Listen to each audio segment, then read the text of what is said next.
My name is Adam Posen. I'm the president of the Peterson Institute for International Economics, and it is my pleasure, along with that of my colleague Arvind Subramanian, and along with our friends at the U.S.-India Business Council, to welcome back Minister Chidambaram to the Peterson Institute. As this crowd doesn't need to know who he is, I will be very brief.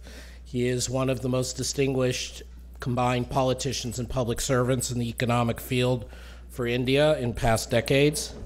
He has served previously as Minister of Finance from 2004 to 2008. He was for a long period Minister of Home Affairs in India, a not unchallenging job from 2008 to 2012, and starting at the end of last summer, came back to being Finance Minister at the cabinet level for the Union. He's, of course, coming from Tamil Nadu and started his activities with the Congress Party back in, I believe, 1972, and has been a stalwart of that party since then. But most of all, what we're all here to talk about is India's reform and growth prospects, which, of course, together are linked, and which we are very excited some of the things that he and his colleagues at the Finance Ministry have been developing. We're looking forward to his remarks. Those of you who saw him the other night on Charlie Rose know that he remains in fine, fit form, ready to deal with anyone's questions, let alone Charlie's. I will also note we have many distinguished guests here today. I'll note our dear friend Raghu Rajan, who's joined us, and various people from the Indian business community, both in the US and around the world. We're delighted to have you here. And on that note, I will turn it over to the Minister for a set of opening remarks. Thank you.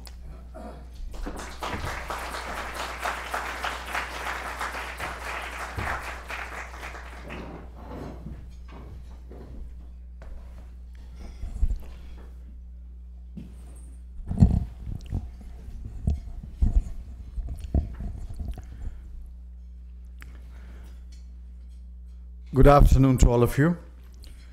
Mr. Adam Posen, other members of the Peterson Institute, faculty, research scholars, other distinguished guests, ladies and gentlemen.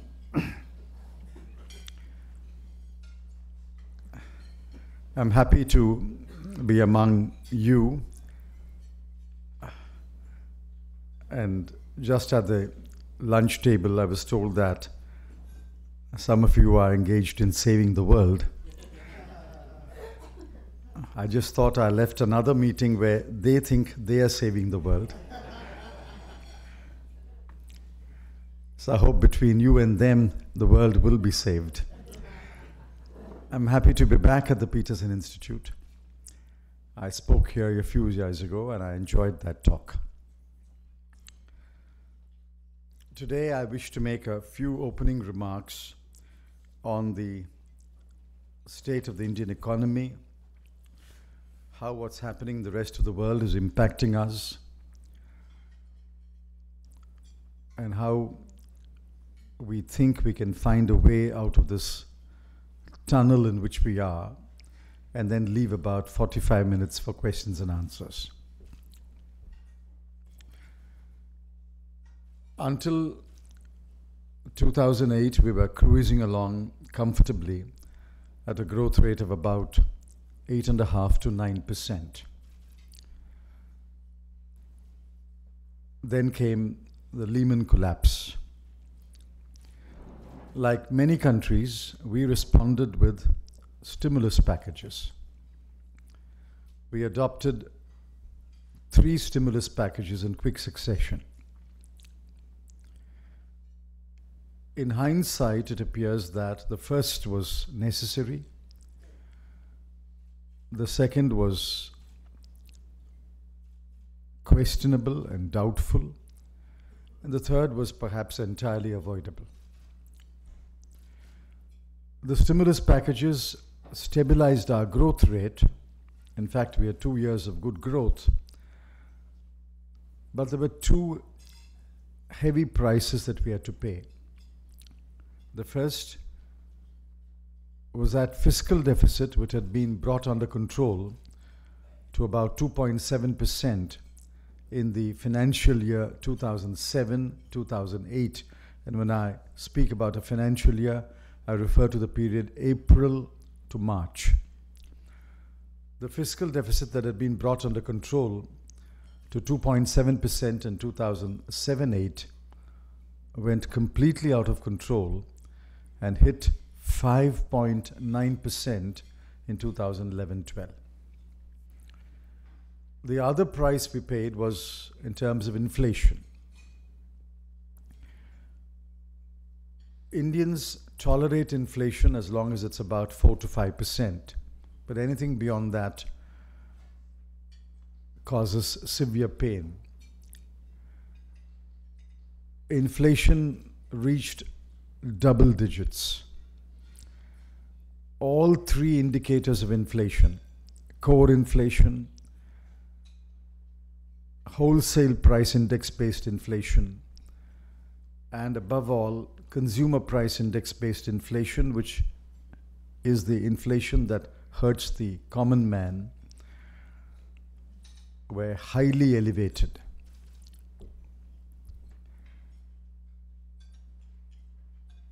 We paid a very heavy price in 2012-13 when growth plummeted to about 5%. We might still end the year with growth of a little over 5%, but I think 5 or 5.1% is unsatisfactory growth rate, is unacceptable in India, and it certainly does not serve our purposes.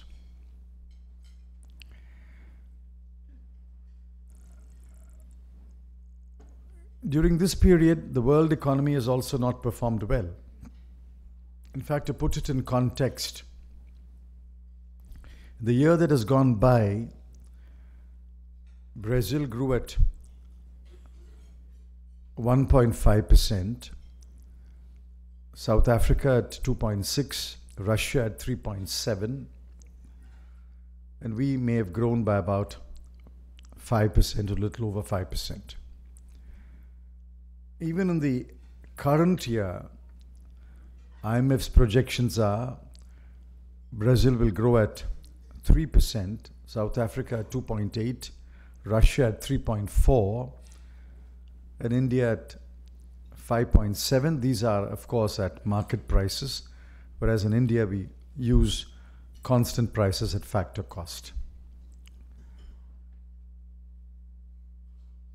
And if you look at it globally, global growth declined from 2011 to 2012, and IMF, which projected 3.5% for the current year, has revised its projection downward to 3.3%.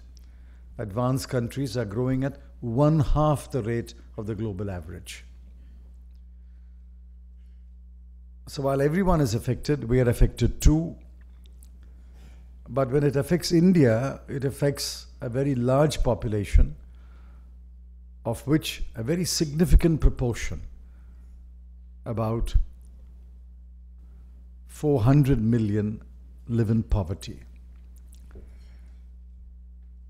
Therefore, a 5% growth is unacceptable to us.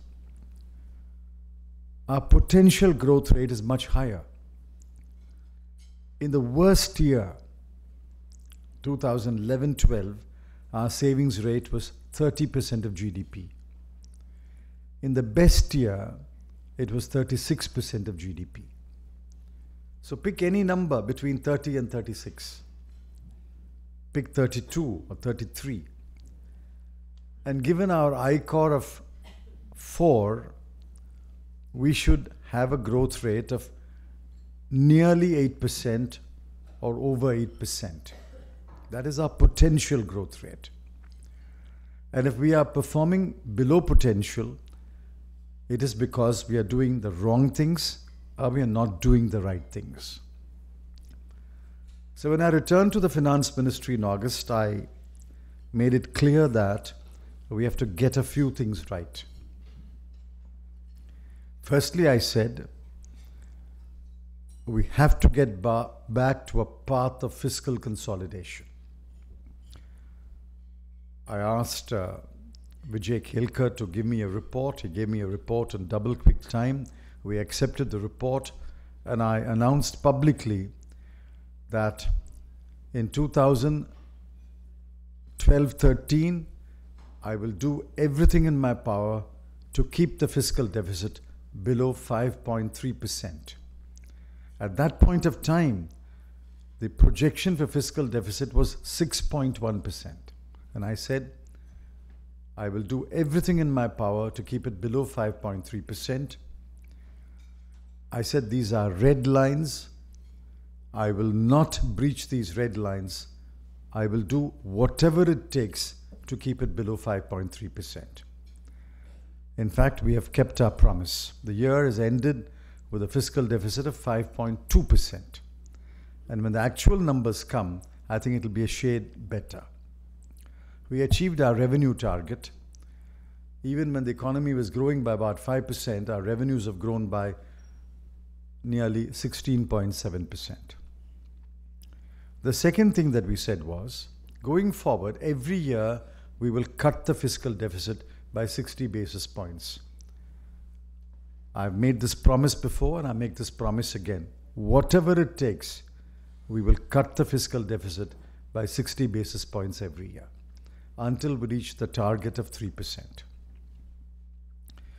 The second thing that my government did was to take a number of steps to contain inflation. To have consumer price index-based inflation at over 10% is outrageous.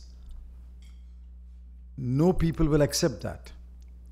No government can continue to say it's beyond our control when inflation is raging at over 10%. We have taken a number of measures.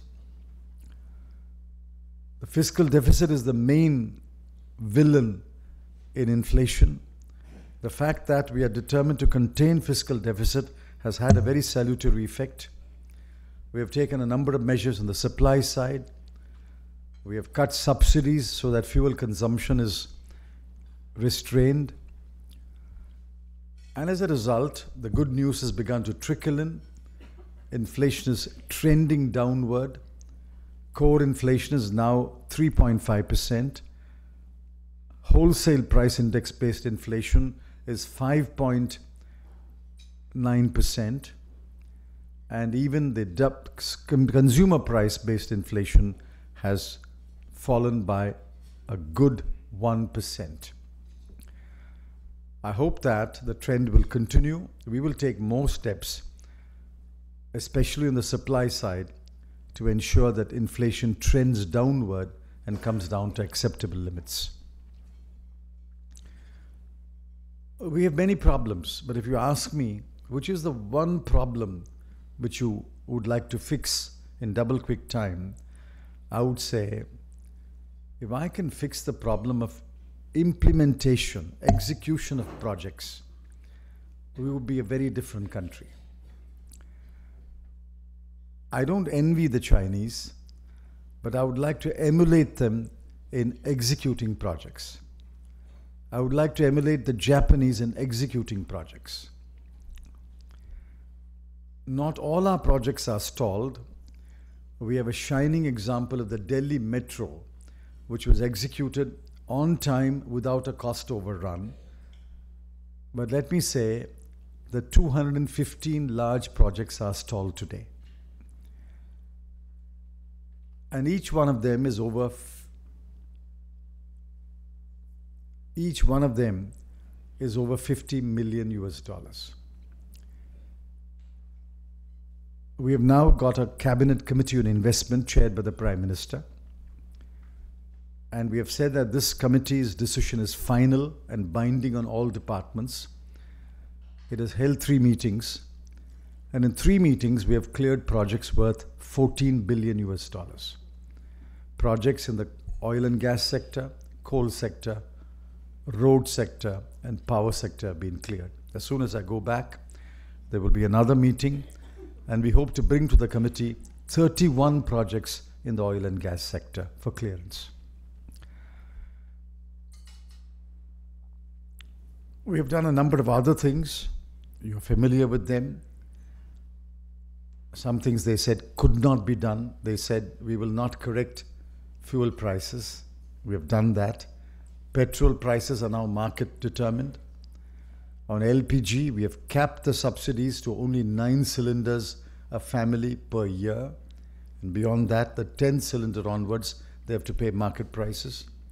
And on diesel, something which was a no-go area, we have now started correcting diesel prices by 1/2 of a rupee every month. And we said we will continue to correct it every month until we reach market prices in about 9 or 10 months. They said we cannot deregulate sugar. It's an item that has been on the agenda for 21 years. We deregulated sugar last month. They said that we cannot fix the distribution companies in the power sector. 7 distribution companies in 7 states are in serious peril. We have tried to fix it. We've announced a fiscal restructuring plan where if they raise prices, if they bill for the power they distribute, and if they collect the bills, what may appear to be very ordinary activities for a power distribution company. But I want them to have prices which reflect the cost of power. I want them to bill for the power they distribute, and I want them to collect the bills. If they undertake to do these 3 simple tasks, the Government of India has come forward to support them with financial assistance so that their balance sheets can be restored to health.